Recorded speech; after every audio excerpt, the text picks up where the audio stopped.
Hey guys, tonight we're stepping into a smoky, creaking longhouse deep in the Scandinavian past, where the air is thick with sweat, soot, and something vaguely pickled. You've just arrived, drenched from the cold, your boots half frozen, and the front door, a sagging plank barely holding together with sinew, swings open with a groan that could wake the gods. Inside?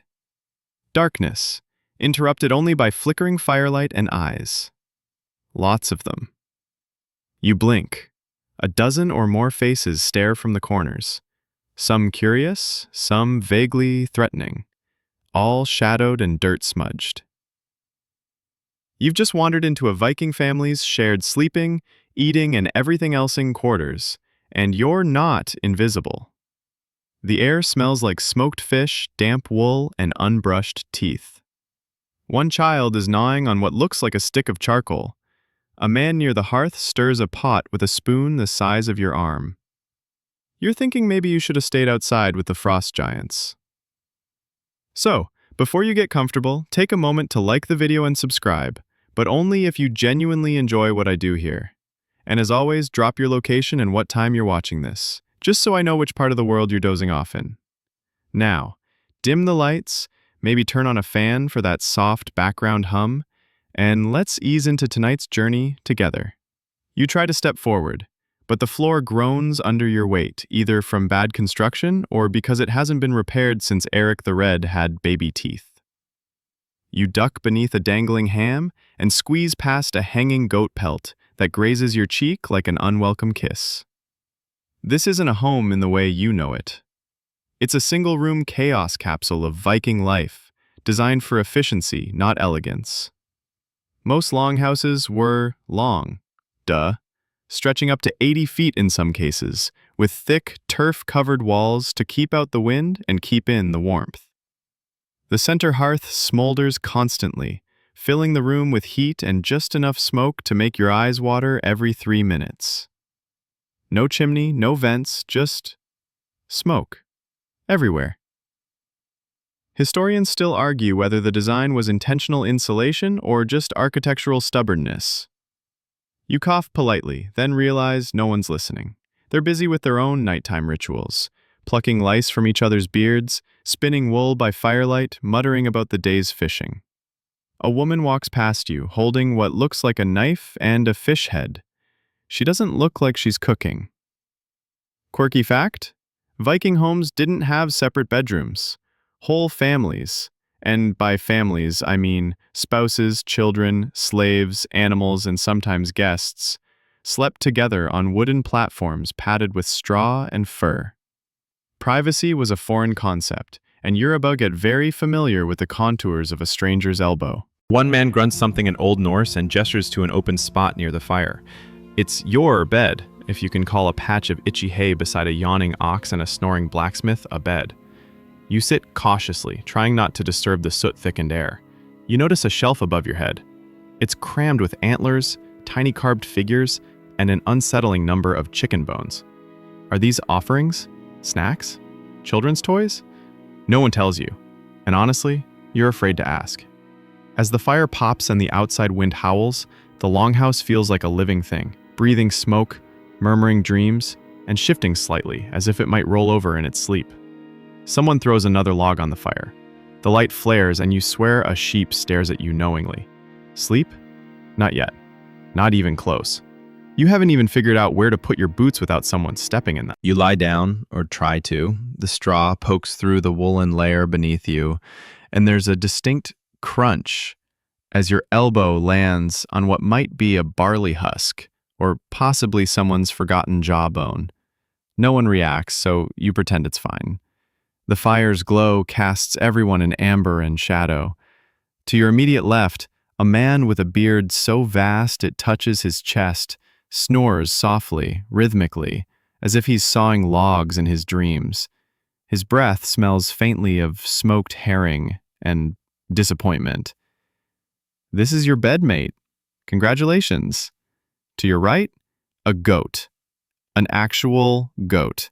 Its breath is warm and persistent on your wrist. The goat is named Bruni, apparently, and he doesn't blink. He just stares. You're not sure whether to pat him or apologize for invading his personal sleeping corner. The Longhouse has settled for the night, but that doesn't mean it's quiet. Far from it. There are coughs, sneezes, the occasional muttered Old Norse insult, and one elderly woman mumbling a prayer to Frigg while rocking slowly on her mat. A child laughs in his sleep. Another cries softly into the pelt covering his toes. You shift again. Your shoulder finds a wooden beam. Again. In the Viking world, beds weren't individualized pieces of furniture. They were platforms, sometimes raised slightly off the dirt floor, shared by pairs or even whole families. Bedding was sparse: some straw, a woolen blanket, a fur if you were lucky. If you had personal space, you were probably dead. And the heat. Oh, the heat. The combined body warmth of 15 people, 4 goats, 2 chickens, and 1 smoldering hearth doesn't just make the room warm. It makes it wet. The air clings to your skin, thick with sweat, steam, and the earthy stink of damp fur and feet. You find yourself sweating and shivering. Is that possible? Viking thermodynamics say yes. You try to breathe deeply, regulate your body, meditate, but Bruni shifts again and sneezes, right into your ear. You blink. Someone giggles in the dark. Probably not at you. Probably. Historians still argue whether animals in the Longhouse were more for warmth or simply part of the family structure. In any case, they were present. Goats, pigs, chickens, even the occasional horse might share space with their human caretakers. Not always quietly, not always hygienically. And now, someone next to the hearth farts. Loudly. No apology. Just part of the nighttime orchestra. You adjust your position again, just enough to avoid a pile of small bones you didn't notice earlier. Your head rests on what passes for a pillow, a bundled-up tunic.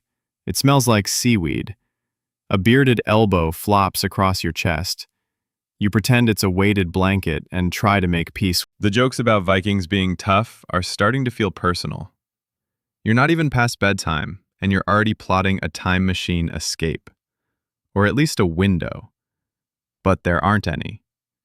Just narrow smoke holes near the roof, too high and too small to do anything but tease you with the idea of fresh air. Above you, the beams creak. Was that the wind, or something walking up there? Probably just the wind, you hope. You listen to the fire. Crackle, pop, sizzle. You inhale smoke and beard oil. You count sheep, then realize they're real sheep and counting them won't help. One bleats. The child whimpers again. The old woman snores, and you're still awake. You're still horizontal, technically, though by now you've turned so many times your blanket resembles a twisted rope. Bruni, the goat, has finally wandered off, leaving behind a faint hoofprint on your shin and an air of betrayal. In his place, a child has rolled into you, fast asleep, clutching a doll made of twine and chicken feathers. Your stomach growls, loudly. It's not just the discomfort keeping you awake, it's hunger too. You were offered dinner earlier, remember? That suspicious bowl of pale fish bits swimming in a warm gray broth, followed by what looked like fermented turnip mush, and a cup of something that smelled like angry vinegar. You politely declined the turnip, but maybe now you regret it. A little. Dinner in a Viking longhouse isn't the culinary saga you'd hope for. The meals are seasonal, salty, and stubbornly brown. Smoked fish is the star. Herring, cod, or salmon hung above the hearth for days until it becomes jerky with a personality. Grains like barley and rye appear in stews and flatbreads. Fermented vegetables are common, and occasionally, if the gods are kind, a bit of mutton or goat might find its way into the pot. The ale, however, is the wild card. It's not the crisp, filtered stuff of modern bars. Viking ale is cloudy, sour, and spiced with things like juniper, bark, or in unfortunate cases, soot. Historians still argue whether the odd taste came from creative brewing or poor sanitation. You take a sip from the wooden cup left beside your bed earlier. It tastes like burned hay and regret. A man across the fire lets out a satisfied belch. He's clearly finished his third helping. You watch him settle into his bedding like a ship docking in the harbor, slow, wide, and with much grunting. You try again to find a position that doesn't involve elbows or knots of hay stabbing your back. Every movement earns a creak from the planks or a suspicious glare from someone pretending to sleep. One woman opens one eye briefly. You freeze. She closes it again. The tension drops. You've passed the test. At the far end of the longhouse, someone lights a new taper from the hearth and checks a hanging pot. A second meal? Maybe. Or maybe they're just preparing tomorrow's breakfast, which will look suspiciously like tonight's dinner. Some barley porridge, perhaps, flavored with leftover fish. You shift again and bump into a carved wooden spoon, left stuck upright in a chunk of congealed something. Maybe you're not hungry after all. Quirky fact: Vikings believed that certain food preparations like fermenting could ward off spirits or honor their ancestors. Some even left offerings of fish stew or beer for household gods called landviter. You consider offering the contents of your stomach to them, but decide against it. The fire's low now, casting deeper shadows on the walls. The rafters stretch above like the ribs of a whale, blackened with smoke. A few chickens murmur from their perch near the door. One flaps briefly, stirring a gust of warm, dusty air. Your stomach grumbles again. Someone hears. There's a short chuckle, then silence. You don't speak the language, but you know that was Viking for rookie. You close your eyes and try to pretend the bed is your own. That the sour smell is a scented candle. That the itchy blanket is some overpriced artisan wool. It doesn't work, but you try anyway. The taste of fish lingers in the air like an awkward conversation. You turn onto your side, tuck your arms in close, and brace for whatever midnight brings next. You wake. Well, not really wake, because sleep never quite happened. But you jolt, at least, as something cold and damp brushes your foot. The longhouse is still dark, save for the dull glow of embers pulsing in the hearth like a tired heartbeat. You sit up, careful not to disturb the sleeping mound beside you. Is that a man or a sack of flour? And try to orient yourself. You need to pee. This is a problem. Viking longhouses didn't come with ensuite bathrooms or even handy chamber pots near every bed. The facilities, if you could call them that, were outside, likely a short walk into the night to a shallow trench or communal pit. If you were lucky, there might be a wooden privy near the barn. If you were unlucky, and right now you very much are, you're stuck tiptoeing past snoring warriors and skittish livestock in your wool socks, praying not to stub a toe on an axe. You stand. Immediately, the floor protests. It creaks. Someone stirs. You freeze, 1 foot raised like a burglar in a cartoon. The fire crackles, mercifully louder, covering your stealth. You shuffle toward the door, guided only by weak orange light and the faint memory of where Bruni trotted off. You step over a toddler, dodge a dropped spoon, almost knock over a carved wooden statue of Thor. Thankfully, your shoulder catches it in time. You whisper an apology, just in case. Outside, the air is brutally cold. The warmth of the longhouse, cloying and humid only moments ago, now feels like a distant sauna dream. Your breath fogs instantly. The wind slices at your face. The sky above is velvet black, pricked with stars. A northern chill whistles through the gaps in your cloak as you creep toward the edge of the property. Historians still argue whether Viking settlements had standard latrine placement, or if people simply picked a dark spot and hoped for the best. Either way, you find what looks like a trench. And by find, We mean step directly into it, with one foot in your sock. You do what you must, shivering violently, then hobble back with the gait of someone who's aged 20 years in 5 minutes. Back inside, the Longhouse welcomes you like a musty wool tent. You expect comfort, but now that you're cold, damp, and slightly humiliated, the reek of sweat and old fish hits you harder. You find your patch of straw again, now shared with a hen. She eyes you with suspicion, then settles down, as if you're not worth her energy. Fair enough. You lie down. Someone coughs wetly, another rolls over, and mutters something that might be a threat or a recipe. There's a muffled sneeze. The room is a chorus of quiet suffering. You pull the blanket over your chin, adjusting the itchy wool so sleep still won't come. The shock of the cold lingers in your bones, and your foot still smells vaguely of fermented soil. You press your hands together for warmth, and notice a splinter lodged in your palm. Lovely. From outside, a distant howl pierces the wind. Not human, hopefully. A wolf, maybe. Or just the wind curling through the trees, like an animal with nowhere else to be. You stare into the dim ceiling rafters, wondering how much of this night is left. You were supposed to drift off, wrapped in the romantic idea of Viking life. Rough, noble, candlelit, and communal.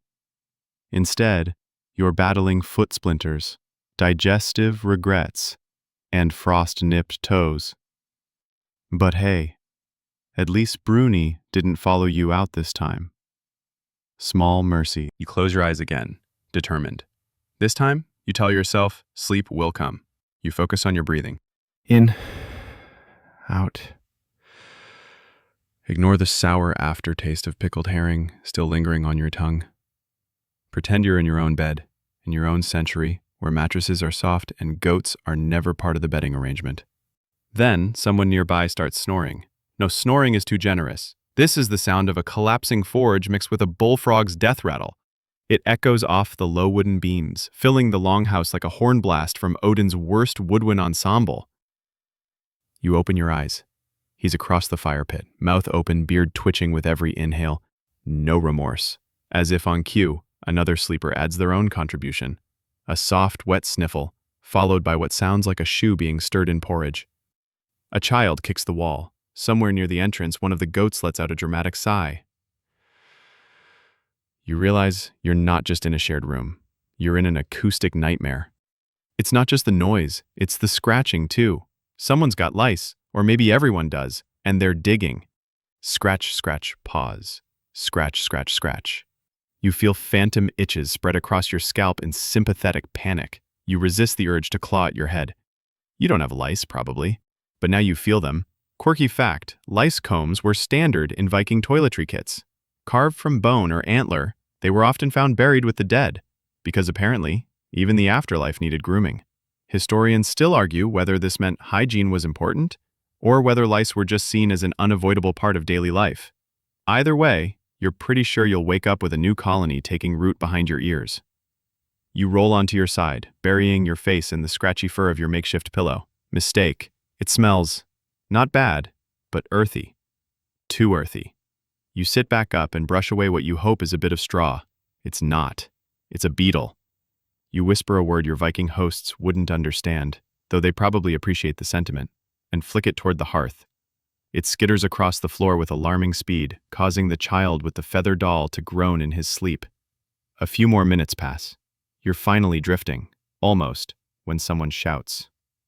Loudly. A single word in Old Norse, barked with the force of a hammer on shield. The room jolts. Even the chickens flutter in their sleep, but no one rises. The man who shouted grumbles and turns over. It was a dream, or a nightmare, possibly involving raiders or sour ale. You wonder if he dreams in runes. and now your heart's racing again. The fire's mostly embers now, casting the longhouse in a dim, reddish haze. People shift and murmur, and the quiet returns. But it's a busy quiet, one full of breath, movement, tiny noises that keep the brain on edge. You've never appreciated silence more. Open scholarly debate, some researchers think Viking longhouses function more like social halls than bedrooms, places where people gathered for warmth, storytelling, and nighttime chores, not necessarily to sleep in peace. Others argue the lack of private space forced people to learn the art of sleeping despite chaos. You're not convinced either theory includes a snoring man with sinus problems. You sit up, gently. Bruni's back curled near your feet, chewing something that crackles. A chicken steps across your ankle like it's a bridge. The child with the doll coughs, once, dramatically. You stare into the fire and try not to weep from exhaustion. Sleep still hovers at the edge of consciousness, teasing you. Maybe if you count to 100, or name all the Norse gods alphabetically. You get to Balder and pause, unsure if Brokkr counts. You're too tired to debate mythology with yourself.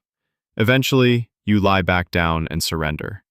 Not to sleep, oh no, but to the shared understanding that no one, not even Thor himself, gets a full night's rest in a Viking longhouse. You're not sure when it happens, but at some point, your eyes close.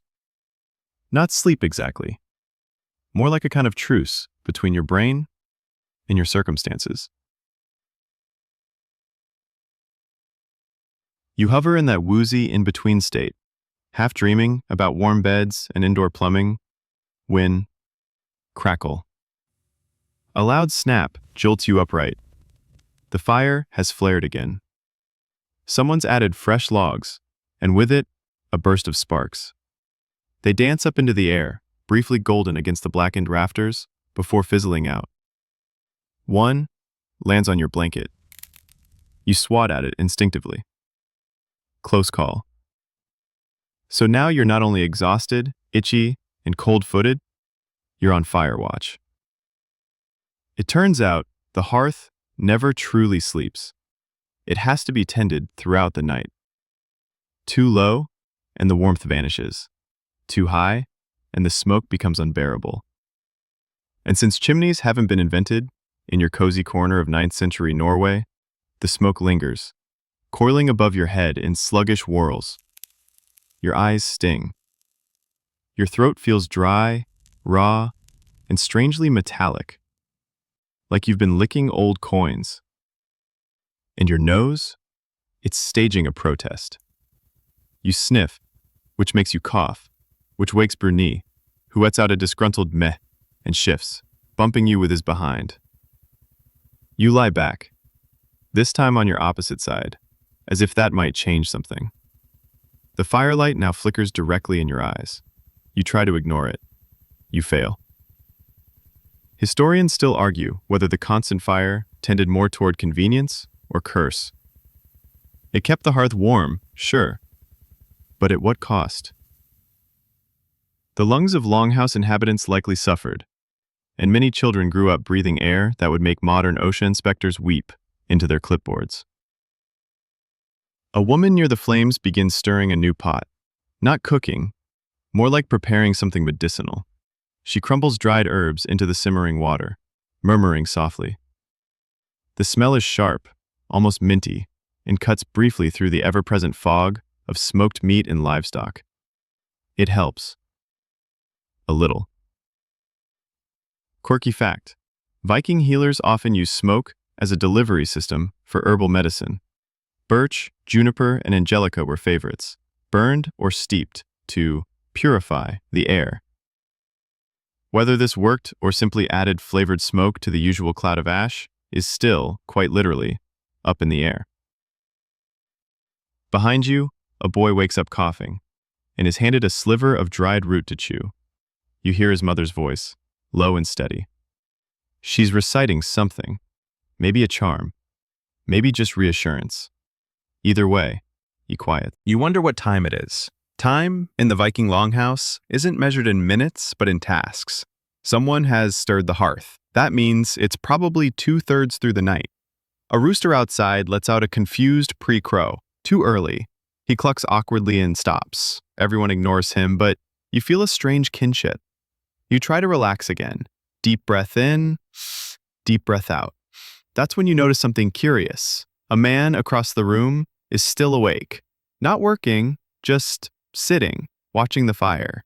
His eyes don't blink. His hands rest on his knees. Is he praying, thinking, judging your modern softness? He reaches forward slowly, pokes the fire with a stick, and mutters, "Skoogie," a word that means shadow. You're not sure if he's talking to the fire or about it. Either way, you decide not to make eye contact again. The fire pops again, showering sparks a little too close for comfort. You edge slightly to the left and find yourself face to face with the carved goat skull hanging from a beam. Its hollow eyes seem to say, "Still think you'd survive one night?" You close yours. The room is still breathing, warm and smoky, and so very alive. There is no stillness here, only the ever-shifting rhythm of communal sleep. Cough, sigh, murmur, crackle, snore. A language of exhaustion spoken by the hearth's glow. And you're just trying to remember what silence feels like. By now, you've accepted that you are merely a guest, not just in a Viking longhouse, but in its strange and shifting rhythm. You are one heartbeat among many, and none of them are synchronized. Privacy? A myth. Personal space? A luxury. Your elbow is tucked into someone's ribcage. Your ankle is being used as a pillow by a small child. And your soul has given up all expectations of dignity. Welcome to communal living, Viking style. The longhouse sleeps in layers. Near the hearth, the eldest and the infants huddle close for warmth, bundled in wool and fur. Toward the drafty edges, the younger, hardier folk sprawl on hay beds, their cloaks wrapped tight, their dreams probably involving longboats and fermented cabbages. There's a hierarchy to the heat. Those with status claim the center. Those without drift toward the cold. You're somewhere in the outer ring, close enough to feel the fire's breath, but not quite warm enough to sweat. You shift slightly and hear a whisper of fabric. Someone's awake. Beside you, a woman adjusts a sling holding a drowsy toddler to her chest. The baby whimpers, then sighs and nestles deeper. No one says a word. Conversations don't happen here in the night, not unless they're truly necessary. But the noise never stops. You hear a low hum. It starts faintly, from the far end of the room. A tune maybe. Something circular, almost hypnotic.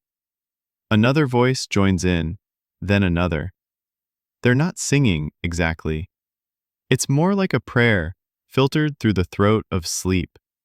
You can't make out the words, but the sound settles in your spine like warm tea. Open scholarly debate. Were Viking longhouses sites of organized spiritual rituals at night? Or was this humming just a way to pass the hours in darkness? Some scholars believe the practice was linked to ancestor veneration or protection charms, while others argue it was simply cultural habit, a comfort in the night shared between generations. You're inclined to believe it's both. The hum makes the room feel smaller, cozier, less like a barn full of snoring humans, and more like a singular being, a creature made of wood, wool, and whispered songs. Even Bruni stops chewing for a moment. Quirky detail. It wasn't uncommon for Viking families to house not just blood relatives, but also slaves, thralls, adopted kin, and even fostered children from allied families, all under one roof, all with their own roles. That woman over there grinding something near the hearth? She might be an honored elder or a captive taken from a distant raid. Either way, she belongs. And tonight, so do you. Even as your back aches and your feet remain colder than a fjord in March, there's a rhythm to it all. You feel the presence of others, breathing in unison, dreaming strange dreams, shifting beneath fur and wool, all tethered together by the ancient wood of this place. The beams creak with memory. Somewhere in the far corner, someone lets out a quiet giggle. It's a child's laugh. Sleepy, muffled. You hear a quiet shh in response, followed by rustling hay.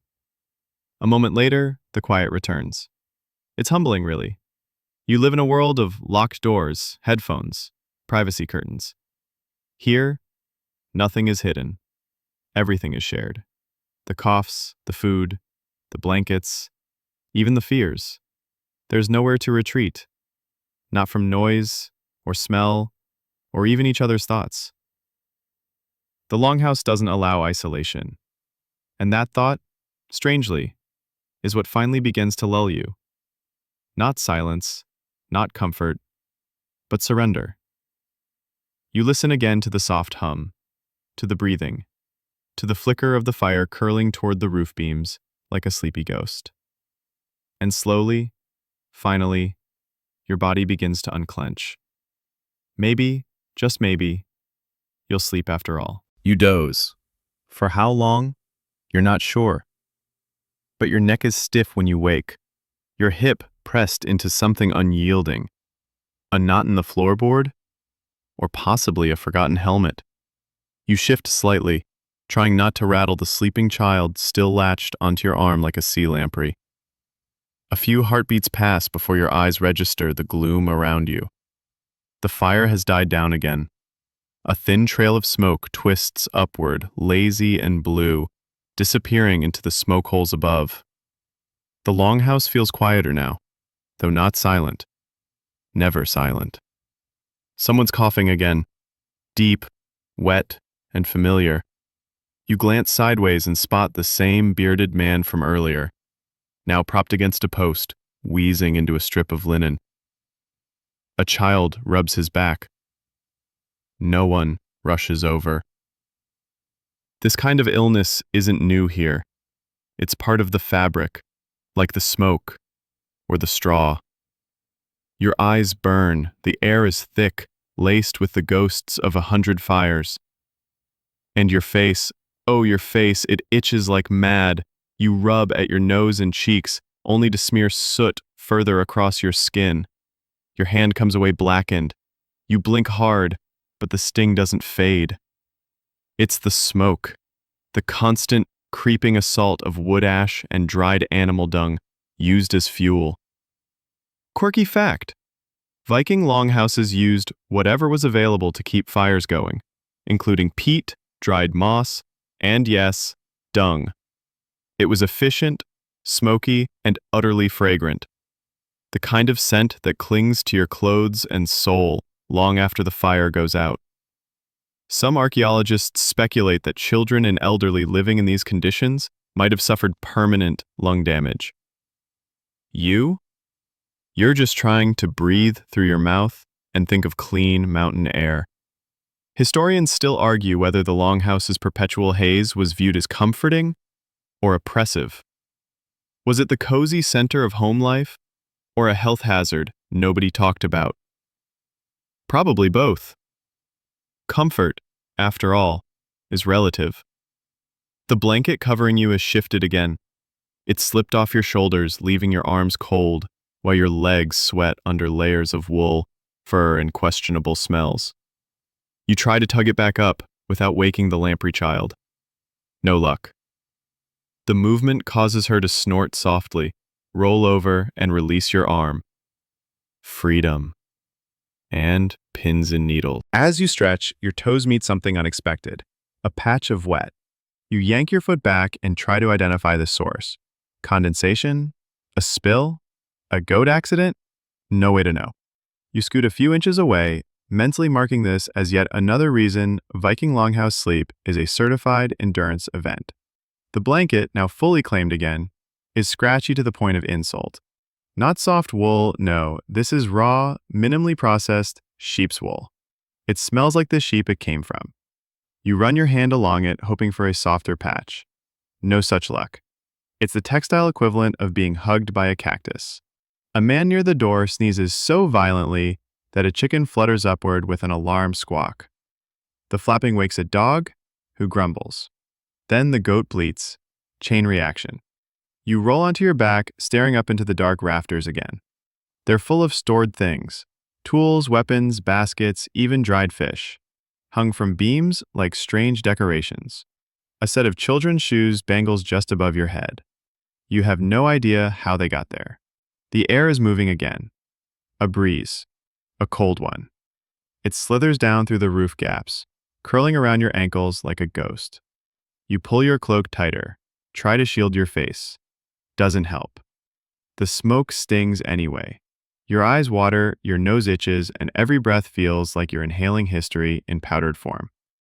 But here's the strange part.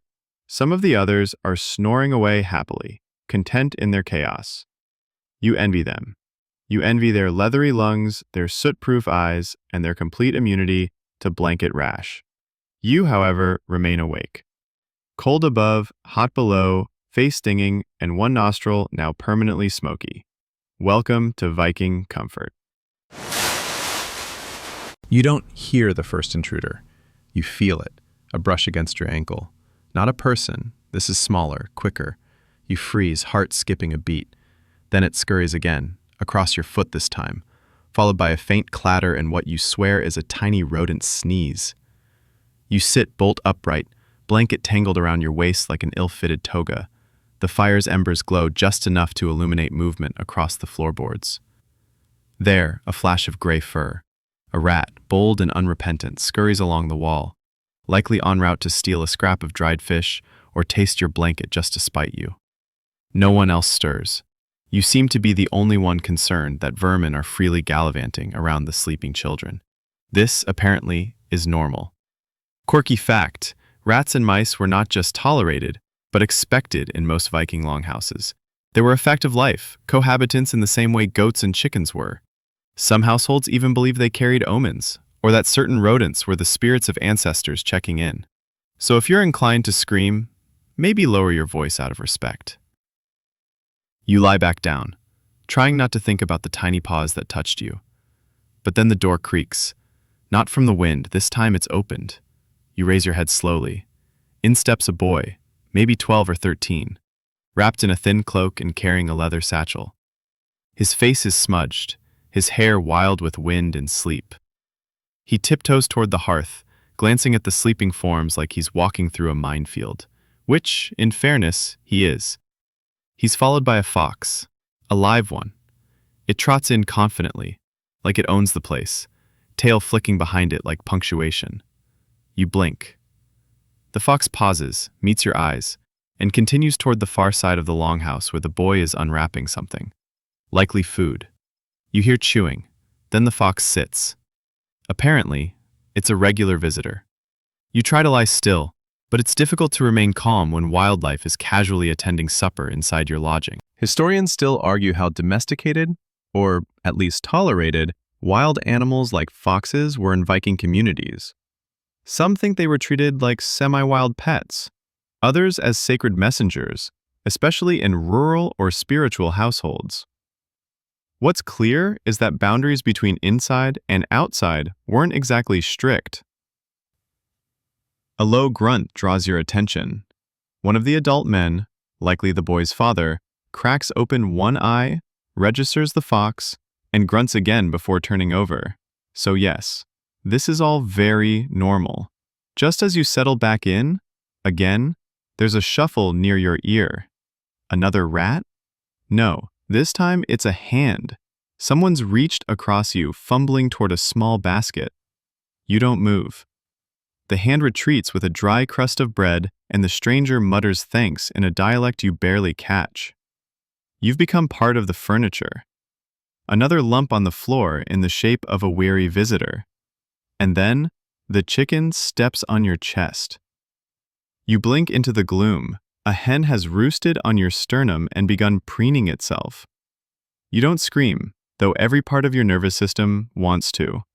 You simply lie there, still, awkward, overwhelmed, as she fusses with her feathers and settles down with a little buck-buck.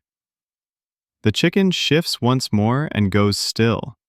You are now a nest. The fire pops. A foot twitches nearby. The fox licks its paw and stretches out like a small dog.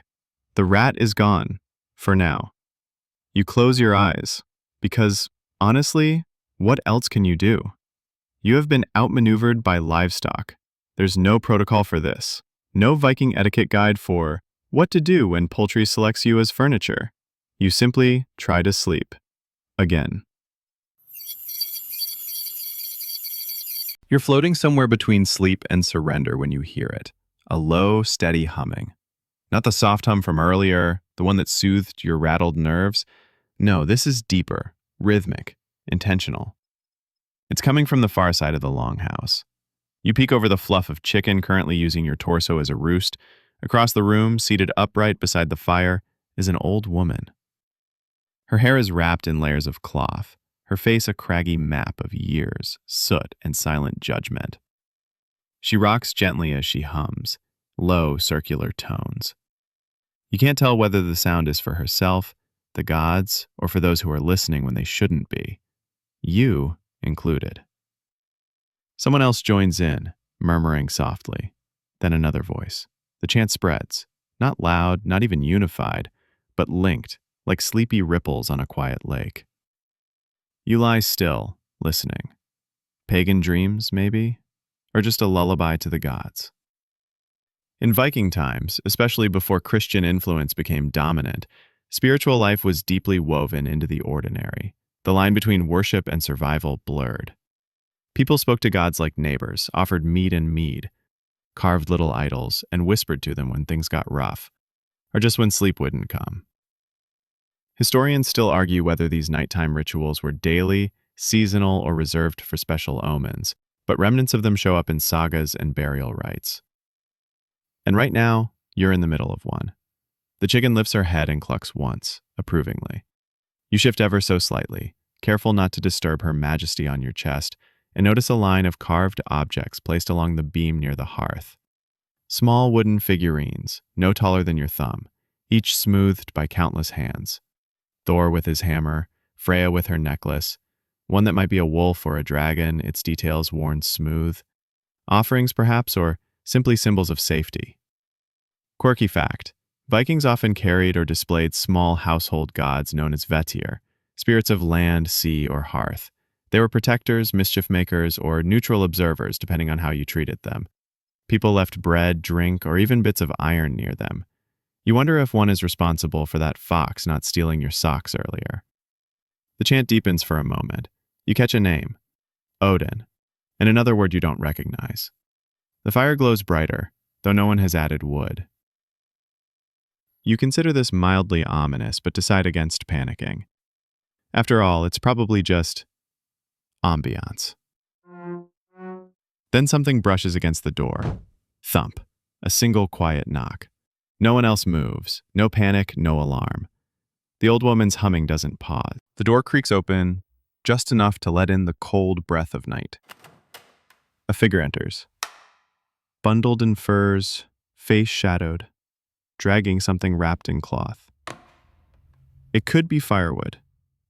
It could be... Well, you decide not to finish that thought. The figure kneels, places the bundle beside the hearth, and unwraps it slowly.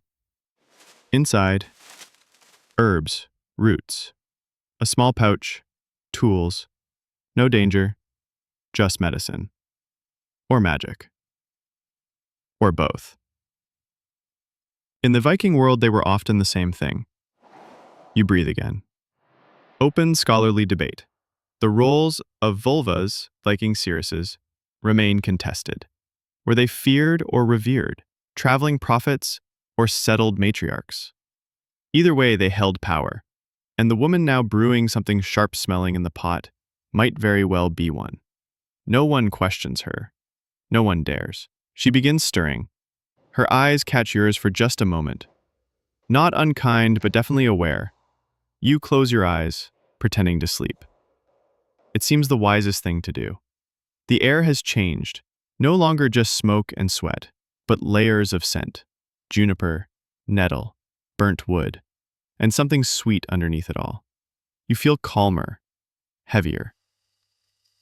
The humming quiets. A final word is spoken into the fire. Then, silence. You open one eye. The woman is gone. The fox is curled up beside the hearth. The chicken, still on your chest, lets out a little sigh. You stare at the ceiling again, unsure whether you're more awake or asleep. But the longhouse breathes on. You don't hear the first intruder. You feel it. A brush against your ankle. Not a person. This is smaller, quicker. You freeze, heart skipping a beat. Then it scurries again, across your foot this time, followed by a faint clatter and what you swear is a tiny rodent sneeze. You sit bolt upright, blanket tangled around your waist like an ill-fitted toga. The fire's embers glow just enough to illuminate movement across the floorboards. There, a flash of gray fur. A rat, bold and unrepentant, scurries along the wall, likely en route to steal a scrap of dried fish or taste your blanket just to spite you. No one else stirs. You seem to be the only one concerned that vermin are freely gallivanting around the sleeping children. This, apparently, is normal. Quirky fact, rats and mice were not just tolerated but expected in most Viking longhouses. They were a fact of life, cohabitants in the same way goats and chickens were. Some households even believed they carried omens, or that certain rodents were the spirits of ancestors checking in. So if you're inclined to scream, maybe lower your voice out of respect. You lie back down, trying not to think about the tiny paws that touched you. But then the door creaks. Not from the wind, this time it's opened. You raise your head slowly. In steps a boy, maybe 12 or 13, wrapped in a thin cloak and carrying a leather satchel. His face is smudged, his hair wild with wind and sleep. He tiptoes toward the hearth, glancing at the sleeping forms like he's walking through a minefield, which, in fairness, he is. He's followed by a fox, a live one. It trots in confidently like it owns the place, tail flicking behind it like punctuation. You blink. The fox pauses, meets your eyes, and continues toward the far side of the longhouse, where the boy is unwrapping something, likely food. You hear chewing, then the fox sits. Apparently, it's a regular visitor. You try to lie still, but it's difficult to remain calm when wildlife is casually attending supper inside your lodging. Historians still argue how domesticated, or at least tolerated, wild animals like foxes were in Viking communities. Some think they were treated like semi-wild pets, others as sacred messengers, especially in rural or spiritual households. What's clear is that boundaries between inside and outside weren't exactly strict. A low grunt draws your attention. One of the adult men, likely the boy's father, cracks open one eye, registers the fox, and grunts again before turning over. So yes, this is all very normal. Just as you settle back in, again, there's a shuffle near your ear. Another rat? No. This time, it's a hand. Someone's reached across you, fumbling toward a small basket. You don't move. The hand retreats with a dry crust of bread, and the stranger mutters, "Thanks," in a dialect you barely catch. You've become part of the furniture. Another lump on the floor, in the shape of a weary visitor. And then, the chicken steps on your chest. You blink into the gloom. A hen has roosted on your sternum and begun preening itself. You don't scream, though every part of your nervous system wants to. You simply lie there, still, awkward, overwhelmed, as she fusses with her feathers and settles down with a little buck-buck. The chicken shifts once more and goes still. You are now a nest. The fire pops, a foot twitches nearby.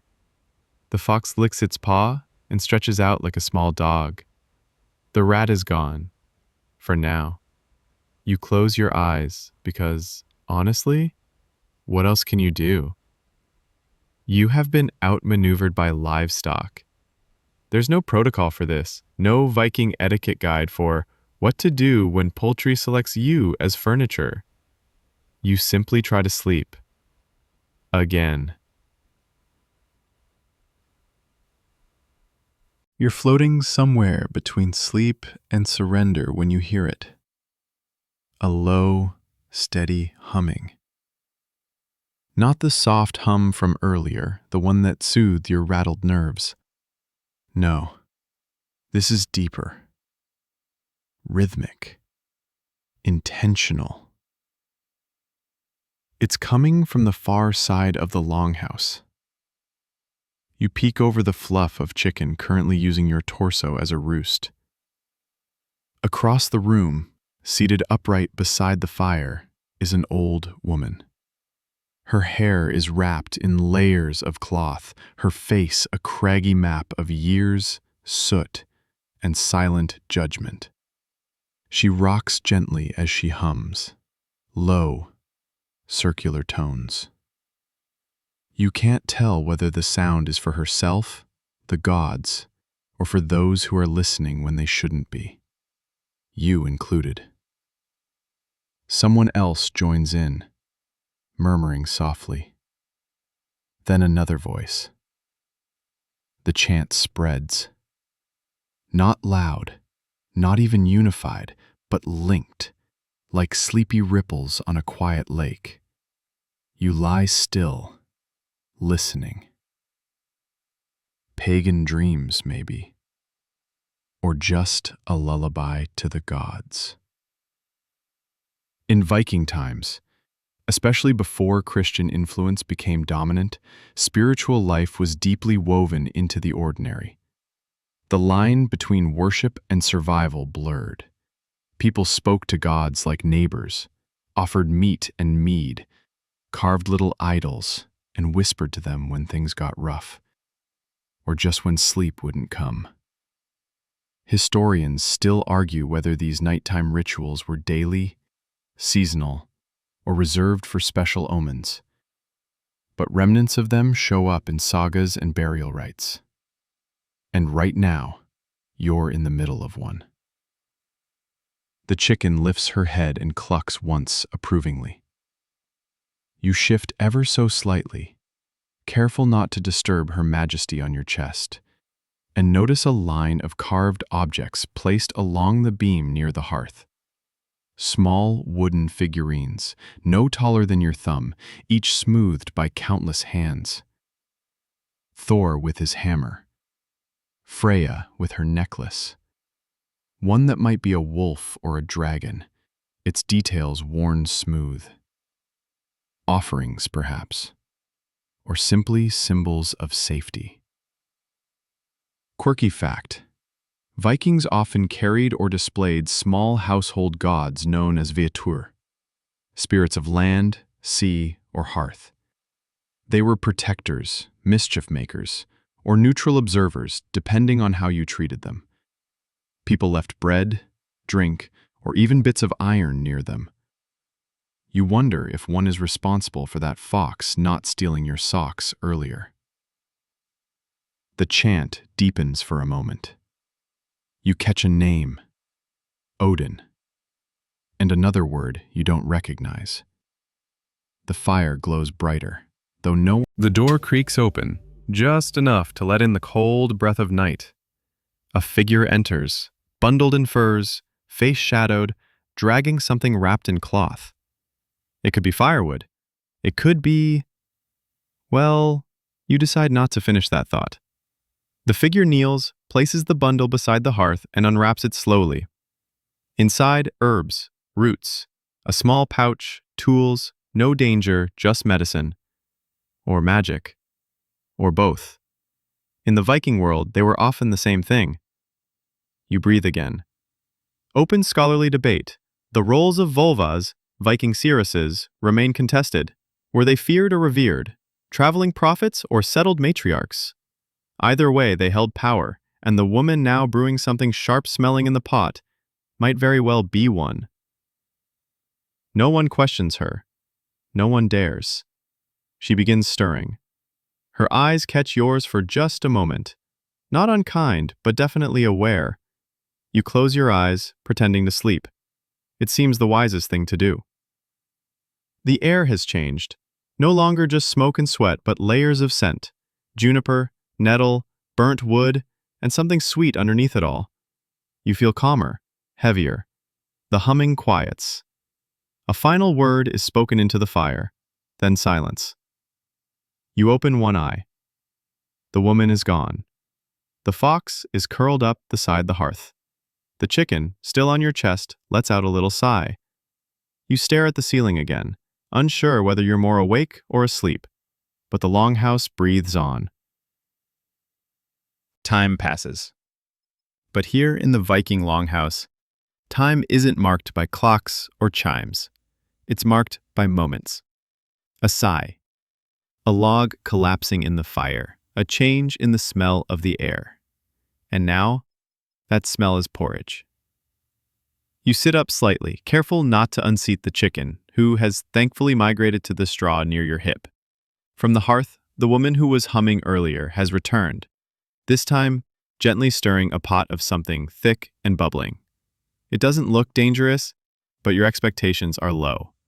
After fermented fish and pickled roots, even lukewarm oatmeal sounds exotic. The scent is okay. Nutty, smoky, perhaps even edible. You quietly lift your head and glance around. Most others are still sleeping, curled in half-moon shapes, draped over blankets and straw. One man mumbles something about axes. Another scratches himself with the vigor of a man at war with his own body. You stretch, feeling every muscle in your back file a formal complaint.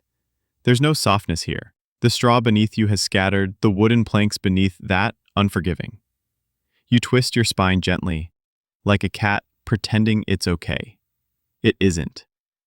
Porridge time, though, is apparently fair game for midnight snacking.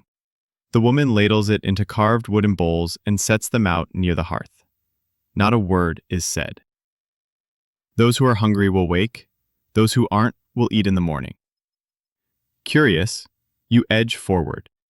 No one stops you. You dip a finger into one bowl, taste the porridge. It's warm, it's bland, it's amazing. Your tongue celebrates with tears. This is barley porridge, likely boiled with water, milk, from goats if you're lucky, and sweetened with a dab of honey, if such luxuries were available. Occasionally dried berries or chopped nuts would be added. Tonight, you suspect this is the bare bones version. But still, warmth, texture, and no bones floating inside. A clear win. You cradle the bowl in your hands like it's made of gold. You settle beside the hearth, the embers glowing quietly. The chicken joins you, eyeing the porridge, but respectfully keeping her distance. Quirky fact, wooden bowls and spoons were precious. Vikings often carried their own, sometimes passed down through families. A finely carved spoon wasn't just a utensil, it was yours. And losing one? Nearly as bad as misplacing your sword. That explains the solemn reverence with which the woman just wiped her ladle on a bit of clean wool.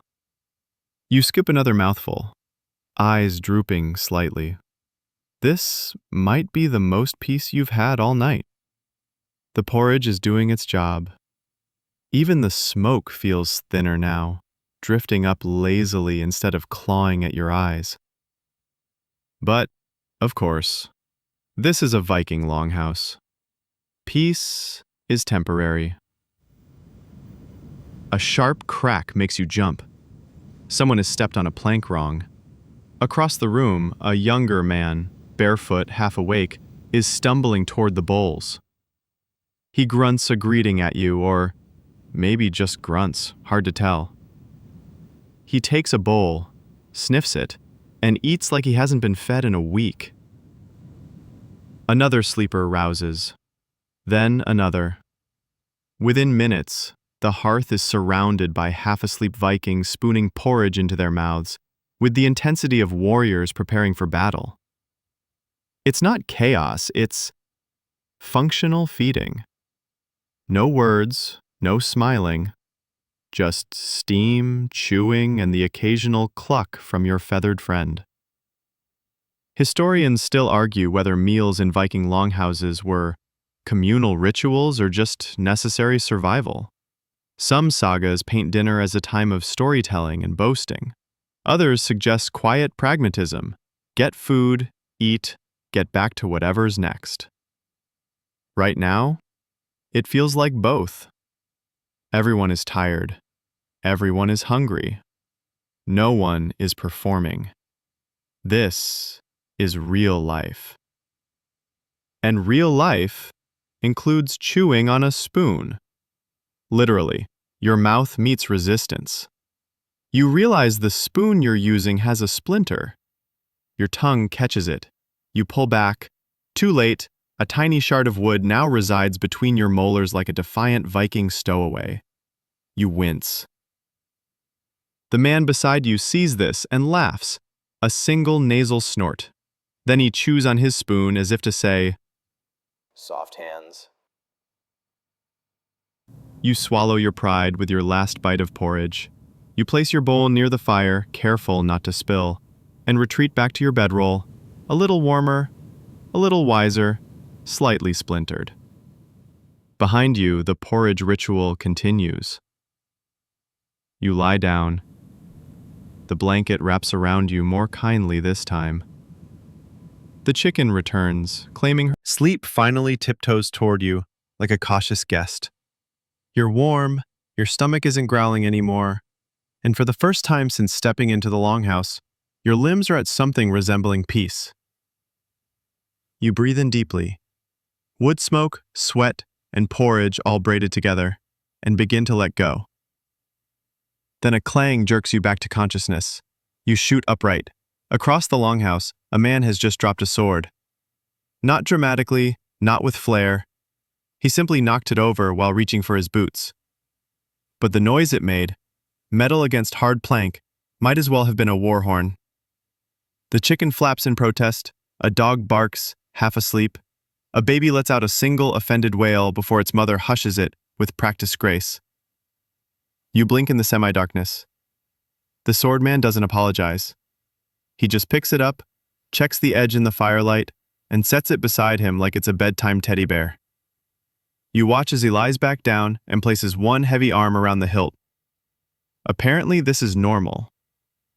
Quirky fact: Viking warriors often slept with their weapons. Not in a romantic way, though honestly, who's to say, but in practical preparation. Axes, swords, or spears were kept within reach, not just for protection against raiders, but for status. A man's weapon was as much a part of him as his beard or his boat.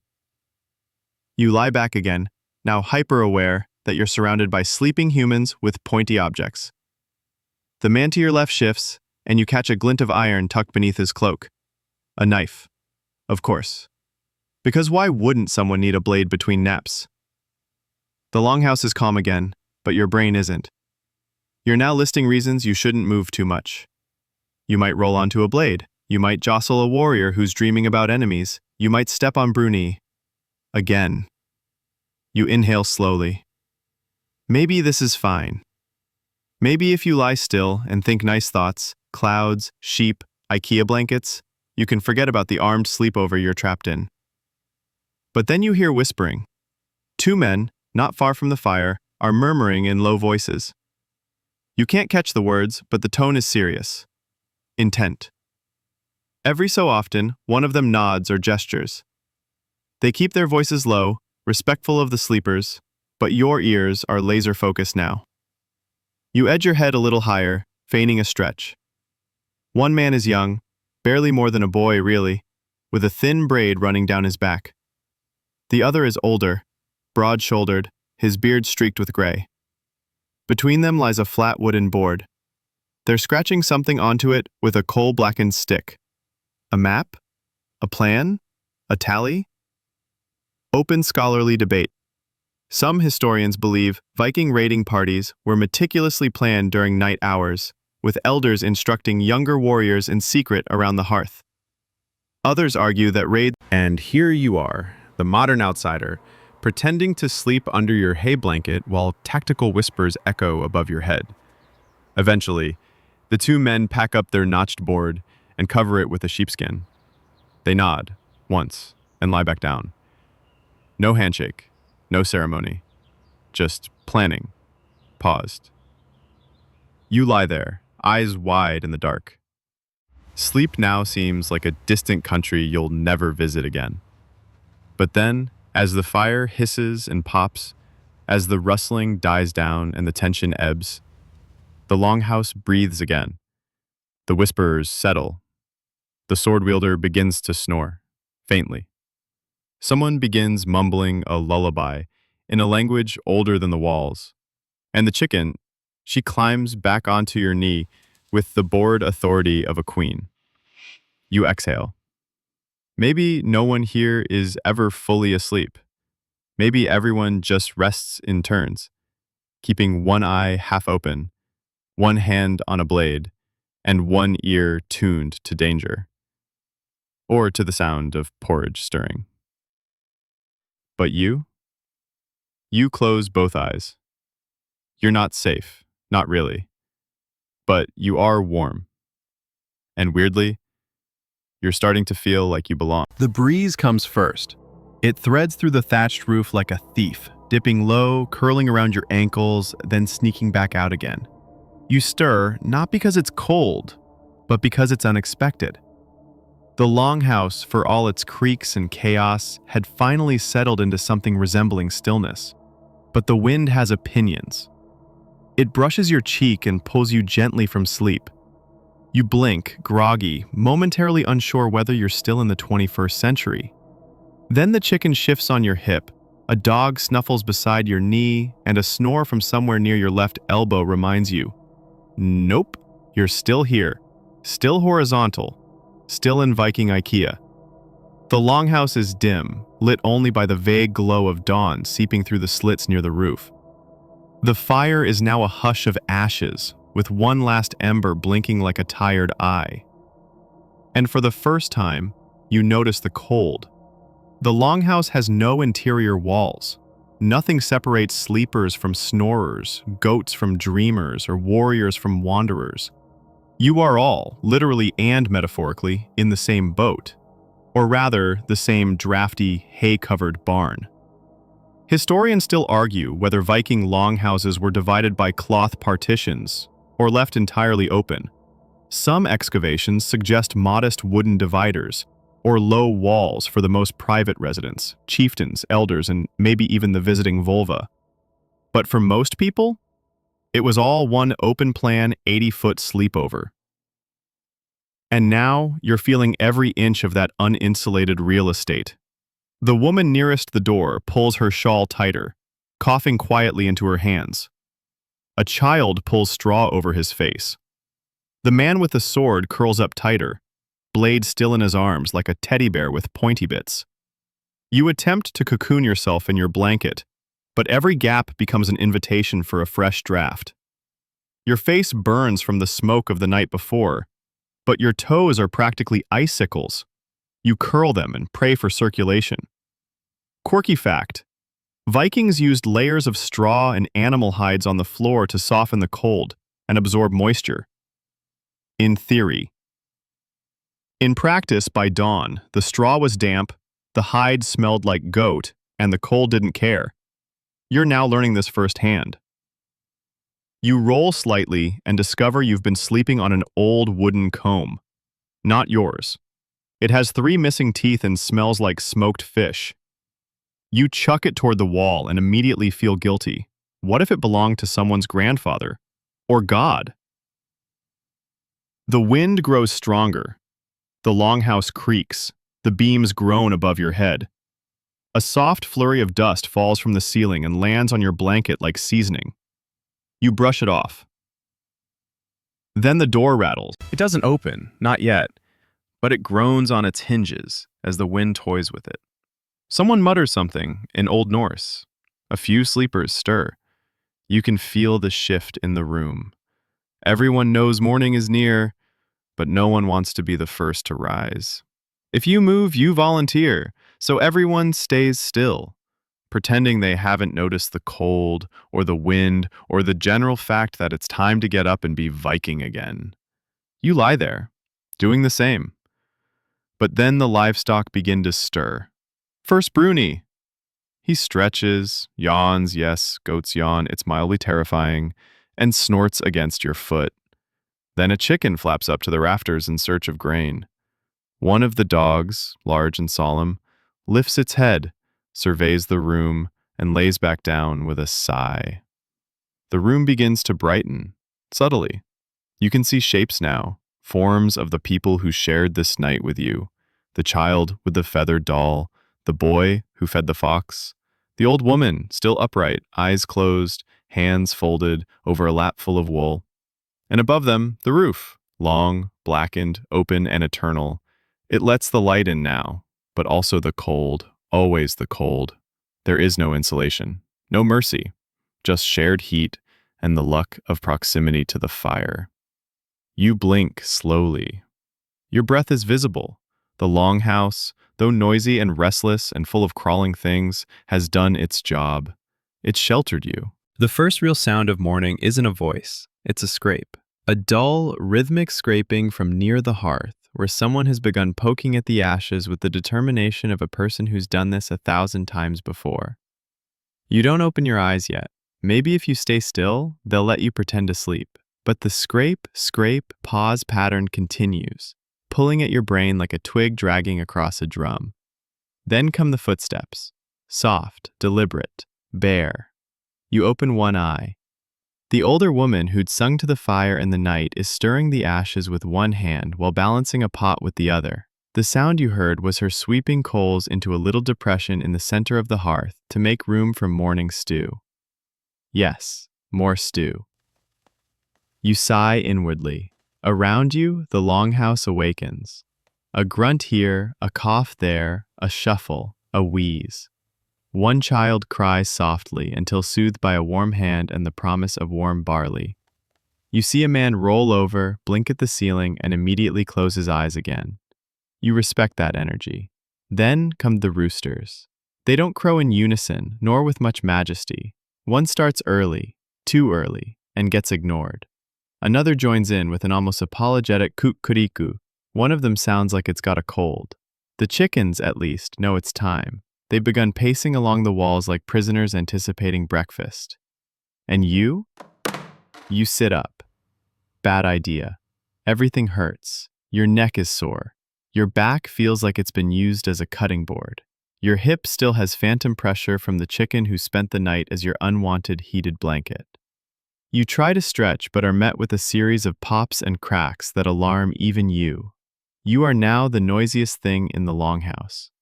The child with the feather doll points at you and giggles. You pretend that was intentional. Quirky fact: mornings in Viking households were communal affairs. There was no such thing as waking up slowly, unless you were dead. Chores began with the light. Someone had to tend the fire. Someone had to feed the animals. Someone had to check the roof for damage. And someone, bless their heart, had to milk the goats. That job probably isn't yours, but you make a mental note to stay very still in case volunteers are needed. You look down at your clothes. They smell like fire, goat, and about 17 varieties of human. Your socks are damp, your hair is stuck to your forehead in a way that suggests soot has bonded with your scalp. You've never felt more medieval. A man near the door lifts a heavy bucket and grunts. He's headed outside, to the stream, or to relieve himself, or both. The door creaks open, letting in the full bite of early morning air. You feel it in your teeth. And now the light is here. Real, golden, intrusive. It slices across the Longhouse like a sword, casting harsh lines between sleepers and stirring steam from the hearth. Dust dances in the beams of sun, little golden flecks in the still shadowed rafters. Someone sneezes. You spot Bruni the goat near the door, standing like a guard, surveying the dawn. He meets your eyes and gives you a subtle nod. Whether this is approval or challenge is unclear. Historians still argue whether Viking mornings began with planning or prayer. Was it a time to seek omens from the gods, or simply get the day going with the quiet grumble of hard work? Given the groggy, porridge-seeking expressions of everyone around you, you lean toward the latter. The warrior with the sword finally stands, stretching like a cat. The blade is still in his hand. He adjusts it over his shoulder with unconscious grace like it's part of him. He scratches his beard, mutters something to his neighbor, and they both head outside. And now there's movement everywhere. People feeding animals, children carrying wood, someone sharpening a blade on a rock by the door. The energy is shifted, from survival to momentum. The Longhouse is no longer a nest.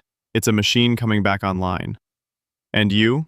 You sit in your blanket, knees drawn up, smoke in your lungs, and wonder how anyone does this every single day. A bowl of leftover porridge appears near your feet. No words, just a nod from the same woman who hummed into the dark. You accept it silently. This morning, like all mornings here, isn't about ceremony, it's about function. You eat, the fire crackles, and behind the fog of exhaustion, you feel, just a little, like a Viking. You finish the porridge slowly, each bite anchoring you further into this strange, smoky morning. The bowl is warm in your hands, worn smooth by years of use, and as comforting as anything in this longhouse could ever be. It's not glamorous, it's not seasoned, but it's food. And somehow, it's enough. Around you, the world moves forward without waiting. The Longhouse isn't a place of leisure. There are no 5 more minutes here. No lazy coffee rituals, no scrolling on a phone while curled up in bed. The fire must be fed, the goats must be milked, the floors must be swept. Lives must be lived, even if the night behind them was long and unforgiving. Someone hands you a rough cloth. Not clean exactly, but it's the Viking version of a napkin. You wipe your mouth and nod griffily, too tired to speak. Your legs are stiff as you stand, the soles of your feet pressing into hay and dirt and 1,000 years of history. Outside the door, the light has sharpened. The frost is still clinging to the grass, but the sky is blue now, a cold, clear kind of blue that promises nothing except chores. You hesitate at the threshold, but the others don't. They move, they act, they go about their morning as if the chaos of the night never happened. Because, for them, it didn't. This is just what life is. You step outside and feel it fully. The weight of your own sleep deprivation, the ache of muscles unaccustomed to hard straw, the scent of ash clinging to your hair. A dog runs past. A rooster yells again, as if you missed his first attempt. Quirky fact: Viking longhouses were not just shelters. They were worlds unto themselves. They held family, livestock, tools, memory, and myth. The smoke in your lungs is the same smoke inhaled by warriors and weavers, by children born under rafters, and elders who passed in their sleep. You've been a part of that now, just for a night. Historians still debate what the emotional landscape of Longhouse life was really like. Was it cramped, suffocating, and grim? Or was it comforting, communal, and alive with stories?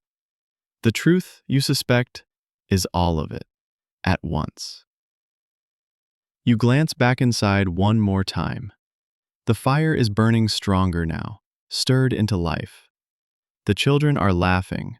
Bruni is chewing on a boot. The Longhouse, that dark and restless belly of Viking life, is stirring once more. And you?